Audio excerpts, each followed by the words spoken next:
Aujourd'hui, les musulmans ont peur. Vous avez soufflé sur les braises de la haine et aujourd'hui, la haine a encore tué.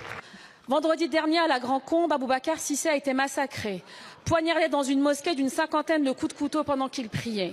Tué parce que musulman. Nous adressons toutes nos condoléances à l'ensemble de sa famille et ses proches que nous avons reçus ce matin à l'Assemblée nationale. Face à cet attentat terroriste islamophobe, où était le ministre chargé de protéger tous nos concitoyens, quelle que soit leur confession? Car il aura fallu attendre 2 jours.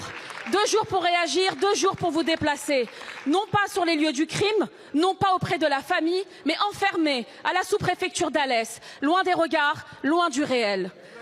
Et lorsque vous avez enfin pris la parole, vous n'avez même pas été capable de prononcer son nom. Vous avez parlé d'un individu, comme on efface, comme on balaie, comme on piétine une dignité. Boubacar Cissé n'était pas un simple individu. C'était un jeune homme, un citoyen, c'était un enfant de la République. Depuis des années, vos discours répandent la suspicion et attisent la haine contre nos compatriotes musulmans.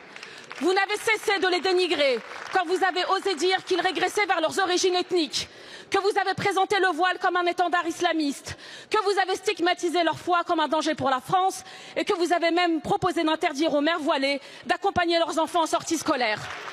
Vous n'avez jamais été à une provocation près, n'hésitant pas à lancer « Vive le sport et à bas le voile » devant des milliers de personnes. Pourtant, vous êtes aussi ministre des cultes, mais vous avez trahi votre charge, vous avez failli et aujourd'hui les musulmans ont peur. Vous avez soufflé sur les braises de la haine et aujourd'hui la haine a encore tué. Votre silence, votre mépris, votre désertion ne sont pas une simple faute politique. C'est une faute morale. C'est le signe que pour vous, la vie d'un citoyen musulman vaut moins que celle d'un autre. Alors je n'ai qu'un seul message pour vous. La République mérite mieux que vous.